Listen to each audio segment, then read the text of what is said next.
বিড়ালটা জীবিত নাকি মৃত? প্রশ্নের উত্তর খুঁজতে হলে তার কাছেই যেতে হবে। কোয়ান্টাম চর্চার জগতে বিচরণকারী এই বিজ্ঞানী অবশ্য শুধু বিড়ালের তত্ত্বে আবদ্ধ নন। সাধারণের পরিচিত দু চারটি ধাঁধা নিয়ে হয়তো ভাবার মতো অবকাশও ঘটে না তাঁর আর। সরলতম করে বলতে গেলে এই বিজ্ঞানী হলেন আলোর পথযাত্রী। স্বচ্ছতার বিশ্লেষণ তার অন্বেষণের কেন্দ্রে থেকেছে বছরের পর বছর। এই গোলার্ধে আটকে থাকেনি ভারতীয় বিজ্ঞানীর স্বচ্ছতার অনুসন্ধান।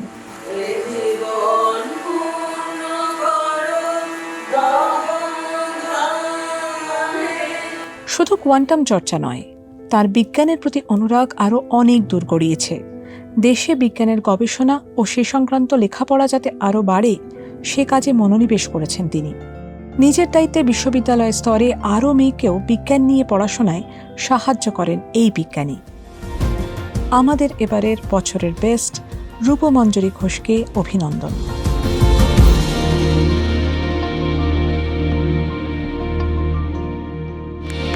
মঞ্চে ডেকে নেব শ্রীমতী রূপমঞ্জরি ঘোষকে। আর রূপমঞ্জরির হাতে পুরস্কার তুলে দিতে মঞ্চে আমন্ত্রণ জানাবো আমাদের রাজ্যের নতুন মন্ত্রী, আমাদের সকলের অতি পরিচিত অগ্নিমিত্রা পালকে। সঙ্গে ডেকে নেব আরেক বিজ্ঞানী, বিশিষ্ট বিজ্ঞানী শ্রী পার্থ ঘোষকে।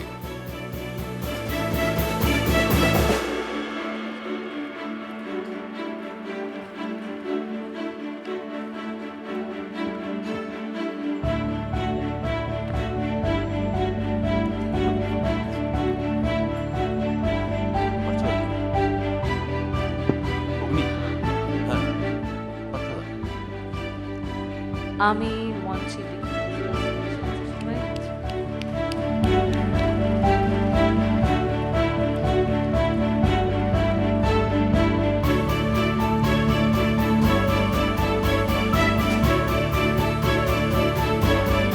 অনেক ধন্যবাদ মাননীয় মন্ত্রী অগ্নিমিত্রা পাল এবং পার্থদাকে, শ্রী পার্থ ঘোষকে।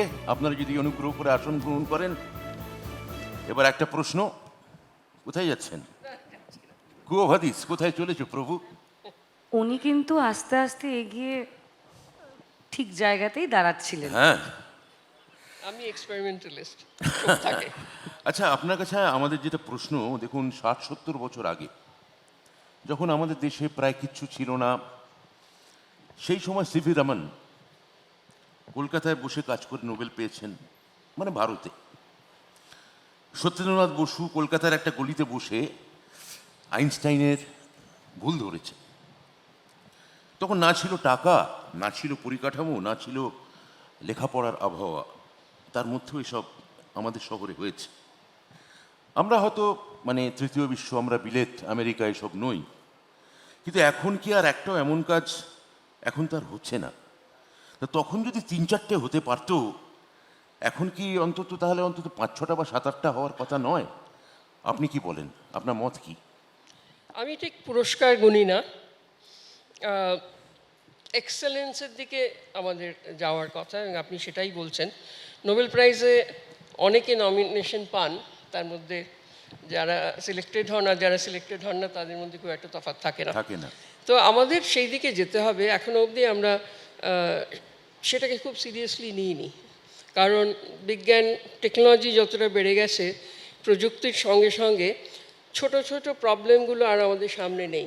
আমাদের বিজ্ঞানীদের প্রধান সমস্যা এটাই যে একটা ভালো করে প্রশ্ন করা, যদি প্রশ্নটা সঠিক হয় অর্ধেক প্রবলেম সেখানেই সলভ হয়ে গেছে। তা আমরা এখনও সেই দিকে ঠিক এখনও মন দিইনি। কিন্তু এখন ন্যাশনাল কোয়ান্টাম মিশন শুনেছেন বোধহয়, এই দেশে একটা সাড়া তুলেছে সেসবের ভেতর থেকে। বাট ফ্ল্যাশি নয়, স্লোগান নয়, প্রচুর ট্যালেন্ট আছে দেশে। তো সেইটা আমরা এখনও অবধি ঠিক করে কাল্টিভেট করিনি। এরা মিশন মোডে যদি আরও করা যায় তাহলে অনেক কাজ হচ্ছে, সেগুলো হয়তো অতটা সামনে আসে না। আমি খুবই হোপফুল যে আমাদের দেশে এত প্রতিভা, সেগুলোকে আমরা যদি ঠিক পথে নিয়ে যেতে পারি তাহলে বিজ্ঞানেও আমরা আরেকবার শাইন করব, এবং সেটাই আমাদের সবার ড্রিম। অনেক ধন্যবাদ আপনাকে। অনেক ধন্যবাদ ম্যাডাম। অনেক ধন্যবাদ, thank you, congratulations, thank you. বিজ্ঞানে সবসময় বলা হয় যে মেয়েরা নাকি কম পড়ে বিজ্ঞান, এটা কি এখনো সত্যি? সত্যি, দুঃখের বিষয় কিন্তু সত্যি। আহ, অনেক পাল্টেছে আমাদের সময় থেকে, বিশেষ করে ফিজিক্সে, পদার্থবিজ্ঞানে যেখানে আমি পড়াশোনা করেছি। আহ, কলকাতায় প্রবলেম ছিল না। আমাদের এমএসসি ক্লাসে অর্ধেক ছেলে অর্ধেক মেয়ে হতো।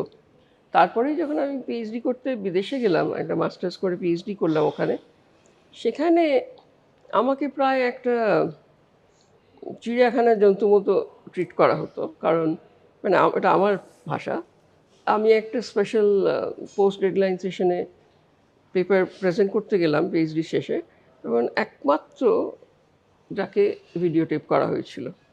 তো আমার কোয়েশ্চেন এটাই ছিল যে আমার পেপারটা কি অতটাই ভালো, নাকি আমি একটা স্পেসিমেন ইন দ্য জু, যে এত ছেলের মধ্যেই একটা ব্রাইট মেয়ে কী করে পার পেয়ে গেছে, তারপরে ইন্টারন্যাশনাল। তো সেই সময় অন্যরকম ছিল, এখন পাল্টেছে, কিন্তু ওই লিকি পাইপের গণ্ডগোলটা এখনও আছে। এখন যদি আমরা পলিসি নিয়ে বিজ্ঞানীদের সামনে এনে রোল মডেল দেখিয়ে ইন্সপায়ার করার চেষ্টা করি, যেটা হয় সেটা হচ্ছে আমাদের যারা নামকরা যেগুলো প্রতিষ্ঠান, সেখানে যদি দেখেন সেখানে অবস্থাটা একেবারেই সুবিধার না। তো এটা একদিন করে ছেড়ে দিলাম সেরকম ব্যাপার না, এটার পেছনে লেগে থাকতে হবে। আর মেয়েদের বুঝতে হবে যে কগনিটিভলি ছেলে আর মেয়ের মধ্যে কোনো তফাৎ নেই, অঙ্ক বা পদার্থবিজ্ঞান ধরো। সো এইটা আমাদেরও কিছুটা চালিয়ে যেতে হবে। এটা আমার মনে হয় ভবিষ্যতে এটা অনেকটাই পাল্টাবে। 12-এর পরে কিভাবে বিজ্ঞান নিয়ে ভাবলে বা এগোলে আগামী দিনে ভালো হতে পারে বা সুবিধা হতে পারে? শুধু ক্লাস 12-এর পরে ভাবলেই চলবে না। ভেতরে যে একটা, আমি মনে করি আমাদের এক্সেলেন্সের যে কনসেপ্ট হায়ার এডুকেশনে বা রিসার্চে, ওটা খুব প্রিভিলেজড ব্যাপার, সবার জন্য নয়। সেই এক্সেলেন্সটা আসে যখন নিজের ভেতরের যে তরঙ্গ সেটা রেজোনেট করে উইথ এ পার্টিকুলার ডিসিপ্লিন বা তার যা ডিমান্ড। তো সেইটার জন্যে আগে থাকতেই যদি ভাবনা চিন্তা শুরু হয়, না ভয় পেয়ে। আর স্কুল লেভেলে যেটা আমার নিজস্ব বক্তব্য সেটা হচ্ছে যে কোনো বিষয় ভালো লাগছে বা লাগছে না, সেটা সম্পূর্ণ শিক্ষকদের উপর ডিপেন্ড করে। ম্যাথসের ভালো টিচার, কাজে আমি ম্যাথস ভীষণ ভালোবাসি। ফিজিক্সের ওই টিচার এত ভালো করে বোঝান, খুব ভালোবাসি। ইংরেজির ওইটা। তো এইটা স্কুল লেভেলে আমাদের এই পড়াশুনোটা করাতে হবে। সায়েন্স নিজে ভালোবাসি না, তাহলে আমি আরেকজনকে সেটা ভালোবাসাবো কী করে? কাজে আমাদের সেটাই প্রবলেম, যারা পড়ান তাদের ভেতরে ওই ভালোবাসাটা থাকলে ছেলেমেয়েরা সেটা বুঝবে এবং সেই বয়স থেকে বুঝতে শিখবে। পৃথিবীটা অনেক বড়, অনেক কিছু করার আছে, এবং এখন হাত ধরার মতো লোক অনেক জায়গায় আছে।